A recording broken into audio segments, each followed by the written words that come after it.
கடலூர் மாவட்டம் செம்மங்குப்பத்தில் railway gate மூடப்படாததால் 95 kilometre வேகத்தில் வந்த ரயில் அந்த பாதையை கடக்க முயன்ற பள்ளி வேன் மீது மோதி 3 மாணவர்கள் பலியாகி இருக்கிறார்கள். இது குறித்தான அண்மை செய்தியை தற்பொழுது நாம் பார்த்துக் கொண்டிருக்கிறோம். ரயில்வே கேட் ஊழியரின் மெத்தன போக்கின் காரணமாகவே இந்த விபத்து ஏற்பட்டிருப்பதாக பொதுமக்களும் குற்றம் சாட்டியிருக்கிறார்கள். நாடு முழுவதும் ரயில்வே வழித்தடங்களில் இன்டர்லாக்கிங் சிஸ்டம் முறையை கொண்டுவர வேண்டும் என்றும் அவர்கள் கோரிக்கை விடுத்திருக்கிறார்கள். செம்மங்குப்பத்தில் இன்டர்லாக்கிங் சிஸ்டம் இல்லாததால் ரயில்வே கேட் திறந்திருந்தும் ரயில் சென்றிருக்கிறது. இதன் காரணமாகவே இந்த விபத்து ஏற்பட்டிருப்பதாகவும் குற்றம் சாட்டுகின்றனர். கடலூர் மாவட்டம் செம்மங்குப்பத்தில் ரயில்வே கேட் மூடப்படாததால் 95 கிலோமீட்டர் வேகத்தில் வந்த ரயில் அந்த ரயில் பாதையை கடக்க முயன்ற பள்ளி வேன் மீது மோதி 3 மாணவர்கள் பரிதாபமாக உயிரிழந்திருக்கிறார்கள். மூடிய ரயில்வே கேட்டை திறந்ததன் காரணமாகவே இந்த விபத்து ஏற்பட்டிருப்பதாகவும் ரயில்வே கேட் ஊழியரின் மெத்தன போக்கின் காரணமாகவே இந்த விபத்து நடைபெற்றதாகவும் பொதுமக்களும் குற்றம் சாட்டி வருகிறார்கள். பள்ளி வேன் மீது ரயில் மோதிய விபத்தில் ரயில்வே கேட் கீப்பர் பங்கஜ்குமார் சர்மாவை பிடித்து விசாரணையும் மேற்கொண்டு வருகிறார்கள்.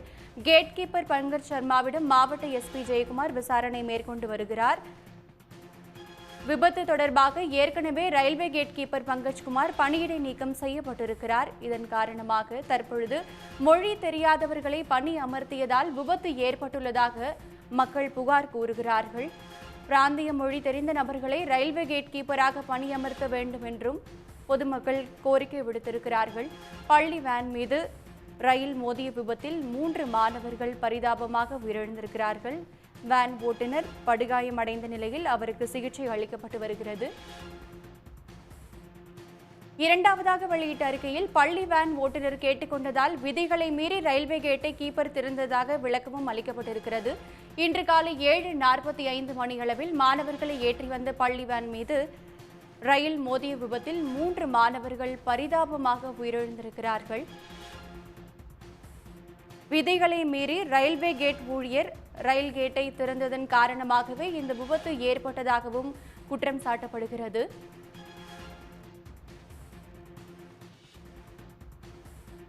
இரண்டு அறிக்கைகளிலும் முரண்பட்ட தகவல் இடம்பெற்றிருப்பதால் உண்மையில் என்ன நடந்தது என்பதில் குழப்பமும் நிலவி வரும் நிலையில் ரயில்வே கேட்டை மூடாமல் கேட் கீப்பர் தூங்கிவிட்டதாக செம்மங்குப்பம் உள்ளூர் மக்கள் புகாரும் கூறியிருக்கிறார்கள். தமிழ் தெரிந்தவர்களை கேட் கீப்பர் பணியில் அமர்த்த வேண்டும் என்று உள்ளூர் மக்கள் வலியுறுத்தி வருகின்றனர். மொழி தெரியாததால் நேர்ந்த விபரீதம் இது என்றும் பொதுமக்கள் குற்றம் சாட்டி வருகிறார்கள். கடலூர் மாவட்டம் செம்மங்குப்பத்தில் ரயில்வே கேட் மூடப்படாததால் 95 கிலோமீட்டர் வேகத்தில் வந்த ரயில் அந்த பாதையை கடக்க முயன்ற பள்ளி வேன் மீது மோதி 3 மாணவர்கள் பரிதாபமாக உயிரிழந்திருக்கிறார்கள். ரயில்வே கேட் ஊழியரின் மெத்தன போக்கின் காரணமாகவே இந்த விபத்து ஏற்பட்டிருப்பதாகவும் பொதுமக்கள் குற்றம் சாட்டுகின்றனர். முதற்கட்டமாக ரயில்வே கேட் ஊழியர் பங்கஜ்குமார் சர்மாவை பிடித்து போலீசார் விசாரணை மேற்கொண்டு வருகிறார்கள்.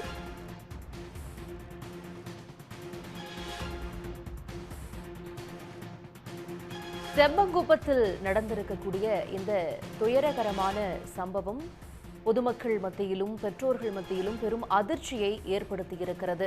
ஒரு கேட் கீப்பரின் அலட்சியத்தால் இந்த விபத்து நடந்ததா என்கின்ற கேள்வியும் ரயில்வே துறை மீதான நம்பகத்தன்மையின் மீது எழுகின்ற கேள்வியாகவும் பொதுமக்கள் இந்த விபத்தை பார்க்கிறார்கள்.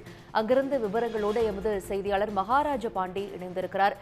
மகாராஜ பாண்டி, அங்கு அந்த விபத்து நடந்த இடத்துல இருந்து வரக்கூடிய தகவல்கள், ஒரு பக்கம் ரயில்வே கேட் கீப்பருடைய அலட்சியம் காரணம் என்பதும், இன்னொரு பக்கம் வேன் ஓட்டுநர் அந்த நேரத்தை விரைவாக கடந்து செல்லணும் என்பதற்காக பேசி இந்த பாதையை கடந்தாரு, அதுதான் ஒரு விபத்திற்கு காரணம் அப்படின்னு சொல்லப்பட்டாலும் இந்த இன்டர்லாக்கிங் சிஸ்டம் இல்லை, அது ஒரு மிகப்பெரிய கோளாறு என்பது குற்றச்சாட்டா முன்வைக்கப்படுகிறது. விவரங்கள் என்ன? கட்டாயமாக நீங்க அறிவுறுத்தல்படி, நீங்க சொல்லியபடி இந்த கேள்விகள் அனைத்தும் திருச்சி ரயில்வே கோட்ட மேலாளரிடம் கேட்கப்பட்டது. அவர் எங்களுடைய கேட் கீப்பர் சரியான முறையில் தான் கேட்டை மூடினார், பள்ளிக்கு வேகமாக செல்ல வேண்டும், மாணவர்களை ஏற்ற வேண்டும் என்ற நோக்கில் அவர் அழுத்தம் கொடுத்த அடிப்படையில் தான் கேட்டு திறக்கப்பட்டதாக அன்பழகன் செய்தியாளரிடம் தெரிவித்தார். அப்படி இருக்கும்போது கேட் மூடப்பட்டால் அந்த ட்ரெயின் அந்த ரயில்வே கேட்டை தாண்டி அடுத்த ஜங்ஷனுக்கு போன பிறகுதான் சிக்னல் கிடைக்கும். அந்த சிக்னல் கிடைச்ச பிறகுதான் மூடப்பட்ட ரயில்வே கேட்டை திறக்க முடியும். இதுதான் ரயில்வே கேட்டிற்கு இன்டர்லாக் சிஸ்டத்தினுடைய முறை.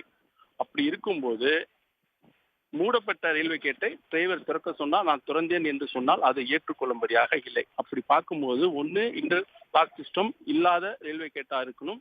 இல்லை என்றால் கேட் கீப்பர் போலீஸ்க்கு பயந்தோ விசாரணைக்கு பயந்தோ பொய் சொல்கிறார் என்றுதான் அர்த்தம். இதில் எது உண்மை என்ற விவரம் தொடர்பாக ரயில்வே அதிகாரிகளும் கடலூர் மாவட்ட போலீசாரும் தீவிரமாக விசாரணை நடத்தி வருகிறார்கள். இது ஒரு புறம் இருக்க, பாதிக்கப்பட்ட பொதுமக்கள், அதாவது விபத்தில் காயமடைந்தவர்கள் கடலூர் ஜிஹெச்சில் சிகிச்சைப்பட்டு வரார்கள். அவர்களுக்கு தீவிர சிகிச்சை அளிக்கும் பணியும் நடைபெற்று வருகிறது. விபத்து நடந்த இடத்தில் சரி செய்யும் பணிகளும் தீவிரமாக நடைபெற்று வருகிறது. கிட்டத்தட்ட 80% பணிகள் நிறைவடைந்து போக்குவரத்து ரயில்வே போக்குவரத்து செல்வதற்கான முயற்சிகள் அனைத்தும் நடைபெற்று வருகிறது. தற்போது மின் கம்பங்கள், சரிந்து விழுந்த மின் கம்பங்கள் சரி செய்யப்பட்டு மின் வயர்களும் சரியான முறையில் அமைக்கப்பட்டிருக்கிறது. தண்டவாளங்கள் மட்டும்தான் ஒரு சில இடங்களில் விலகி இருக்கிறது. அதை சரி செய்யும் பணியில் தான் தற்போது ரயில்வே ஊழியர்கள் இருக்கிறார்கள். இந்த ரயில்வே ஊழியர்கள் இந்த பணியை முடித்த பிறகு இன்னும் ஒரு மணி நேரத்துக்குள் இந்த பகுதியில் ரயில்வே போக்குவரத்து செல்வதற்கான முயற்சிகள் எடுக்கப்படும். அதற்காக சோதனை ஓட்டத்தில் ஈடுபடுவதற்காக பிரத்யோக ரயில் இன்ஜினும் இருக்கிறது. இந்த பகுதியில் உள்ள பொதுமக்கள் இந்த விபத்து எங்க ஏரியாவில் முதல் முறையாக நடந்திருக்கிறது. இது எங்கள் நெஞ்சையே உருக்கும் வகையில் இருக்கிறது. இந்த சம்பவத்திலிருந்து நாங்கள் மீளவில்லை. நாங்கள் எப்போது இந்த பிரச்சனையிலிருந்து மீள்வோம் என்று தெரியவில்லை. இந்த சம்பவம் இது போல் இனிமேல் நடக்கக்கூடாது அப்படின்று அந்த பொதுமக்களும் ஒரு உருக்கமான தகவல்களையும் வைத்திருக்கிறார்கள். ரயில்வே கேட்டு மூடப்பட்டு திறக்குது என்று கேட் கீப்பர் சொல்வது உண்மைத்தன்மை இல்லை. இது ஒரு முற்றிலும் தவறானது என்ற ஒரு கருத்தும் பொதுமக்கள் முன்வைத்திருக்காங்க. இது தொடர்பாக காவல்துறை உரிய விசாரணை நடத்தி தவறு செய்தவர்கள் யார் இருந்தாலும் நடவடிக்கை எடுக்க வேண்டும். ஒருதலை பட்சமாக செயல்படக்கூடாது என்று போலீசாரும் கோரிக்கை வைத்திருக்கிறார்கள்.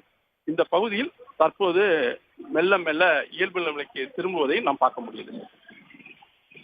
மகாராஜ பாண்டி, இப்போ ரயில்வே கோட்ட மேலாளர், திருச்சி ரயில்வே கோட்ட மேலாளர் அன்பழகன் சொன்ன விஷயங்களையும் நீங்க குறிப்பிட்டிருந்தீங்க. இது நான் இன்டர்லாக்கிங் சிஸ்டம் அப்படிங்கிறத அவர் குறிப்பிட்டிருக்காரு. இப்போ இன்டர்லாக்கிங் சிஸ்டம்னா தொழில்நுட்ப ரீதியாக முழுவதுமாக கேட் மூடப்பட்டிருந்தாதான் ரயிலுக்கு சிக்னல் கிடைக்கும், அது தொடர்ந்து அடுத்த ஸ்டேஷனை நோக்கி பயணிப்பதற்கான அந்த நடைமுறை அப்படிங்கிறது இருக்கும். அப்படி நான் இன்டர்லாக்கிங் சிஸ்டம்னா கேட் கீப்பர் அந்த இடத்துல அந்த பொறுப்பை சரியாக பண்ண வேண்டும் அப்படிங்கிறது இதில் நம்ம புரிந்து கொள்ளக்கூடிய விஷயமா இருக்கா? அப்படி ஒருத்தங்க கேட்டை திறந்துருங்கன்னு சொன்னால் கேட் கீப்பர் திறந்து விடுகிறார் என்றால் அதுவும் ஒரு மிகப்பெரிய குற்றம் தான். அதை ரயில்வே கோட்ட மேலாளர் எப்படி அட்ரஸ் பண்ணார்? இந்த கேள்வியும் நாம் ரயில்வே கோட்ட மேலாளர் அன்பழகன் முன்வைத்தோம். இதற்கு பதிலளித்து அவர் ரயில்வே கேட்டு மூடப்பட்ட பிறகு திறப்பது என்பது சட்டப்படி தவறு. அந்த தவறுக்கு தான் தற்போது நாங்கள் முதல் கட்டமாக கேட் கீப்பரை சஸ்பெண்ட் செய்திருக்கிறோம். அதன் பிறகு படிப்படியாக அவர் மீது துறை ரீதியான விசாரணை நடத்தி உண்மையான விசாரணைக்கு பிறகு அறிக்கை தயாரிக்கப்பட்டு அவர் மீது என்ன மாதிரி நடவடிக்கை எடுக்கலாம் என்பது தெரிய வரும். கேட்டு மூடப்பட்டால் திறக்க முடியாது, இதுதான் உண்மை. அப்படி கேட்டு மூடப்பட்டு திறந்தால் இங்கு இன்டர்லாக் சிஸ்டம் ரயில்வே கேட்டு இல்லை என்பதுதான் உண்மை. இதையும் விளக்க வேண்டும் என்று அவரிடம் நாம தெரிவித்தோம். அன்பழகன் சாரம் கூறும்போது இது தொடர்பாக நாங்கள் எங்கள் அதிகாரியிடம் கேட்டு அவர்கிட்ட விசாரித்து இந்த பகுதியில் அந்த வசதி இருக்குதா இல்லையா, வேண்டுமென்றே அவர் பொதுமக்கள் கொடுத்த அழுத்தத்தின் காரணமாக கேட் கீப்பர் திறந்தாரா என்பதை நாங்க விசாரித்த பிறகுதான் சொல்ல முடியும். இப்போ எதுவுமே நாங்க சொல்ல முடியாது. முதல் கட்ட விசாரணையில் நான் நேரடியாக அவருடைய செல்போன்ல பேசினேன். அவர் காவல் நிலையத்தில் இருந்தாரு. எங்க அதிகாரிகள் போன் அடிச்சு கொடுத்தாங்க, நாங்க பேசினேன். முதல் கட்ட விசாரணை தெரிய வந்தது. இதே போல் ரயில் டிரைவரிடம், இன்ஜின் டிரைவரிடமும் நாங்க விசாரணை எடுத்திருக்கிறோம். எத்தனை கிலோமீட்டர் ஸ்பீட்ல போனாங்க, இங்க என்ன நடந்துச்சு, ரயில்வே கேட்டு திறந்து இருந்துச்சா, அப்போ யார் வந்தாங்கன்னு நாங்க விசாரணை எடுத்திருக்கோம். தற்போது முதல் கட்டமாக கேட் கீப்பரிடம் விசாரணை நடத்தியிருக்கிறோம். இன்ஜின் டிரைவரிடம் விசாரணை எடுத்த பிறகுதான் இது முழு விவரம் தெரிய வரும். தவறு செய்திருந்தால் கட்டாயம் நடவடிக்கை எடுக்கப்படும் என்று சொல்லியிருக்காங்க. இப்போ இந்த விபத்து பார்க்கும்போது ரயில்வே கேட்டில் இன்டர்லாக் சிஸ்டம் இருக்கா இல்லையா என்று இப்போ ஒரு சர்ச்சை உருவாகி இருக்கிறது. அந்த சர்ச்சை தொடர்பாக நாங்கள் விசாரணை நடத்திட்டு அறிக்கை வெளியிடுவதாக ரயில்வே கோட்ட மேலாளர் அன்பழகன் தெரிவித்திருக்கிறார். நிச்சயமாக ஒரு பக்கம் தொழில்நுட்ப ரீதியாக இன்னும் இந்திய ரயில்வே முழுவதுமாக அப்டேட் ஆகலை. 45 விழுக்காடு தான் இது போல அந்த எய்டு வந்து ரயில்வே துறையில் எல்லா பகுதிகளுக்கும் கிடைச்சிருக்கு. பல மீறி இருக்கக்கூடிய பெர்சன்டேஜ் ஸ்டேஷன்ஸுக்கு இந்த வசதிகள் இல்லை அப்படிங்கிறது ஒரு பக்கம். அப்படின்னாலும் அப்படி இல்லாத இடங்கள்ல கேட் கீப்பராக நியமிக்கப்படுறவங்க, வேலை அமர்த்தப்படுபவர்கள் அந்தந்த பிராந்திய மொழி சார்ந்தவர்களாக இருந்தா இது போன்ற பிரச்சனைகள் இருக்காதுங்கிற விஷயமும் முன்வைக்கப்படுகிறது. இப்ப இவருக்கு வந்து மொழி பிரச்சனை இருக்கு, என்ன பேசுறாங்க என்ன சொல்றாங்கிறது தெரியல அப்படிங்கிறது ஒண்ணு. ஒருவேளை இவர் அலட்சியமா தூங்கிட்டாரா, அதனால இந்த கேட் திறக்கப்பட்டிருந்ததா அப்படிங்கிறதெல்லாம் இன்னும் விசாரணையில தெரிய வரும். இருந்தாலும் இந்த பிராந்திய மொழி தெரிஞ்சவங்க இது மாதிரி மேனுவலா ஆப்ரேட் பண்ற இடங்கள்ல இருந்தா அது சிரமம் இல்லாம இருக்குங்கிற விஷயத்தையும் சொல்றாங்களே. நிச்சயமாக நம்ம சம்பவம் கேள்விப்பட்டு களத்துக்கு வந்த பிறகு இந்த பொதுமக்கள் சம்பவத்தை நேரில் பார்த்த பொதுமக்களுக்கு சொல்லும் போது இது ரயில்வே துறை செய்த முழுக்க உடைய தவறு தான். அவங்களுடைய அலட்சிய போக்கு தான் விபத்து ஏற்பட்டிருக்குது. இந்த கேட் கீப்பர் வந்து நார்த் இந்தியன். அவர் வந்து இங்க உள்ள மக்களிடம் வந்து பேசும்போது மொழி தெரியாது, இங்க என்ன நடக்குதுன்னு தெரியாது, ரயில் வரும்போது என்னென்ன வழிமுறைகளை பின்பற்ற வேண்டும், என்னென்ன பண்ணணும்னு அவருக்கு வந்து அவர் மொழியில சொல்றதுனால இங்குள்ள மக்களுக்கும் தெரியாது. எனவே மொழி தெரிந்த கேட் கீப்பரை தான் போட வேண்டும், குறிப்பா தமிழகத்தை சேர்ந்தவர்கள் தான் போட வேண்டும் என்று அவர்கள் ஒரு கோரிக்கையை தான் முன்வைத்தார்கள். கிட்டத்தட்ட நம்ம பேட்டி எடுத்த பொதுமக்கள் எல்லாருமே இந்த கோரிக்கை தான் சொன்னாங்க. அதாவது வந்து மொழி தெரியாத ஒரு நபரை போட்டனால்தான் இந்த விபத்துக்கு ஒரு காரணம். அந்த மொழி தெரிந்த தமிழ் பேசக்கூடிய நபர் போட்டிருந்தா இதை தடுத்து நிறுத்திருக்கலாம், டிரைவரிடமும் பேசியிருக்கலாம், பொதுமக்களிடமும் பேசியிருக்கலாம், கொஞ்சம் வெயிட் பண்ணுங்க, ட்ரெயின் வந்து நம்ம பகுதியை கடக்கட்டும், கடந்த பிறகு நாங்க திறந்து விடணும் சொல்லியிருக்கலாம். இவர் வந்து எதுவுமே பேசல அப்படின்னு சொல்றாங்க. கிட்டத்தட்ட இந்த பகுதியில இருக்கும் இவர் வந்து 1 வருடங்களுக்கு மேலாக பணியில இருக்கிறார், யாருக்கிட்டையும் பேச மாட்டாரு, தனிமையில தான் அவருடைய அலுவலகத்தில் அமைந்திருப்பாரு, யாருமே பேச மாட்டாரு. அதாவது என்ன பாதிக்கப்பட்ட நபர் மாதிரி தான் இருப்பாங்க அப்படின்னு மக்கள் சொல்றாங்க. இன்னொரு மக்கள் என்ன சொல்றாங்கன்னா இவர் போதையில இருந்தாரு, இவர் வந்து குடிப்போதில் இருந்தாங்க. அது உண்மை நிலவரம் என்னன்னு நம்ம எதுவும் சொல்ல முடியாது. தற்போது காவல்துறை அவங்கள விசாரணைக்கு அழைத்து சொல்றாங்க. அவர் போதையில இருந்தாங்களா இல்லையான்றது அவங்களோட ரத்த மாதிரியை பரிசோதனைக்கு எடுத்து ஆய்வு மேற்கொள்ளப்படும். அந்த ஆய்வில் ஆல்கஹால் இருந்தால் அது உண்மை செய்யப்பட்டால் அது மீது கடும் நடவடிக்கை எடுக்கப்படும் முயற்சியில் தான் போலீசார் இருக்கிறாங்க. எனவே இப்ப தற்போது எல்லாமே யூகத்தின் அடிப்படையில் தான் வந்து பேசப்படுகிறது. ஆனால் பகுதி மக்கள் பொதுமக்கள் எங்களுக்கு மொழி தெரிந்த கேட் கீப்பர் தான் வேண்டும், வட மாநிலத்தை சேர்ந்தவரை போறதுனால எங்களுக்கு மொழி பிரச்சனை ஏற்படுது, இந்த பிரச்சனைக்கு இந்த விபத்துக்கு அதுவும் ஒரு காரணம் என்று திட்டவட்டமாக தெரிவித்தாங்க. அதையும் ஒன்றிய அரசு பரிசீலனை செய்ய வேண்டும் என்று ஒரு கோரிக்கையும் தற்போது முன்வைக்கப்படுகிறது. உடனுக்குடன் செய்திகளை தெரிந்து கொள்ள சன் நியூஸ் பெல் ஐகானை கிளிக் பண்ணுங்க.